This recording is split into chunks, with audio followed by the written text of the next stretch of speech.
जैसा कि आप सभी जानते हैं 3 मई से कुछ रूल रेगुलेशन चेंज हुए हैं, उसी के अकॉर्डिंग आज बात करने वाला हूँ कि किस तरह से अगर हमें मानदेय लगाना है तो हम कौन सा वाउचर अपलोड करेंगे, किस तरह से फॉर्मेट बना के अपलोड करेंगे, क्या क्या चीज़ें किस तरह से उस लेटर में है। क्योंकि 3 तारीख को ये आदेश हमारे बीच में आया, 3 मई को आया। उसके बाद जो है उसके 2 दिन बाद निदेशालय से एक मीटिंग रखी गई। मीटिंग में सारे सचिव, सारे जो भी हमारे ज़िले के अधिकारी हैं, सबको उसमें जोड़ करके सबको ये नोटिफिकेशन दिया गया कि नीचे तक इसको फॉरवर्ड करें कि जितने भी सारे लोग हमारे हैं उनको बिल वाउचर प्रॉपर अपलोड करना है। ऐसे में एक नया शब्द ये आता है कि अगर आप वाउचर अपलोड करना है तो आपके जो भी वेंडर हैं उनके वाउचर को आप यहाँ पे अपलोड करते हैं, लेकिन अगर आपको किसी का मानदेय देना है तो उसमें किस तरह के फॉर्मेट का उपयोग आप कर सकते हैं। तो वो फॉर्मेट दिखाऊंगा और इस तरह से बात करूंगा और भी बात करेंगे किस तरह से हम अटैच फाइल को देख भी सकते हैं। जैसे कि साफ मीटिंग में कहा गया कि जितने सारे लोग हैं जो भी हमारे जिले के अधिकारी हैं वो एक एक सचिव के एक गाँव को पकड़ के चेक करें। अगर उसने किसी गांव में लोड किया है तो उसके सारे गांव में होगा, मतलब हर सचिव के एक एक गांव को मॉनिटरिंग करने की बात भी कही गई है। ये जो बिल वाउचर वाला 3 मई का लेटर है।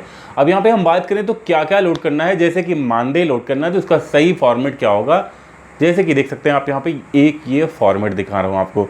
ये जो फॉर्मेट है ये बेसिक रूप से मानदेय का फॉर्मेट है। यहाँ पे आप 2 तरह से कर सकते हैं। एक तो आप इस तरह से यहाँ पे पेरोल अपलोड कर सकते हैं बना करके, ये पेरोल का फॉर्मेट है। इस पेरोल के फॉर्मेट पे सचिव और प्रधान की साइन करके इसको लोड कर सकते हैं आप।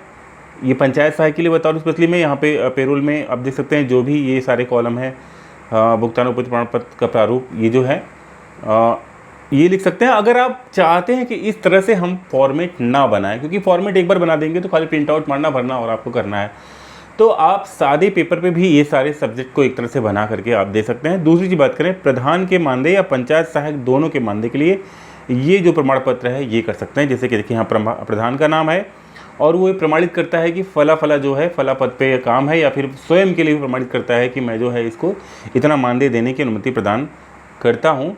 ये चीज़ करके नीचे पंचायत सचिव और पंचायत जो भी हमारे ग्राम पंचायत के जो अध्यक्ष हैं उनकी साइन मोहर यहाँ पे करके, और ये चीज़ें यहाँ पे आप देख सकते हैं जो पेमेंट करते समय ये ऑप्शन आता है, इस ऑप्शन पे आपको यहाँ पे अपलोड करना इम्पॉर्टेंट है।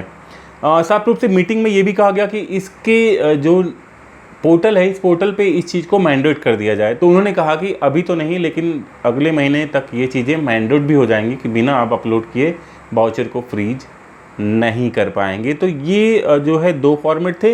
बाकी जैसे आप जानते हैं कि जो भी मास्टर रोल भरे जाएंगे, तो मास्टर रोल मान लीजिए आपके पास 4 या 5 मजदूर उस काम पे, उस प्रोजेक्ट पे काम किए, तो 5 मजदूरों का नाम, उनका कितना दिन की मजदूरी है, इनटू जो भी मजदूरी का रोज़ का मैंडेज होगा, मैंडेज से कैलकुलेट करके जो भी इक्वल होगा वैसे वैसे सबके खाते में उसको बांटना होगा पेमेंट करते समय। ये नए नियम आपके बीच में इस तरह से काम करेंगे। तो आई होप ये छोटी सी अपडेट थी जिसमें आपने जाना कि किस तरह से हम मानदेय के रूप में यहाँ पे किस तरह के बिल वाउचर को अपलोड कर पाएंगे और उसको कर सकते हैं। बाकी और अपडेट रहेगी अगली वीडियो में इसी संबंधित कुछ और ऐसी अपडेट जो कि इस वित्तीय वर्ष में बदला हुआ है। तो चैनल को सब्सक्राइब कर लीजिएगा और वीडियो को लाइक शेयर जरूर करिएगा। मिलते हैं किसी और वीडियो में, तब तक के लिए जय हिंद, बाय दोस्तों।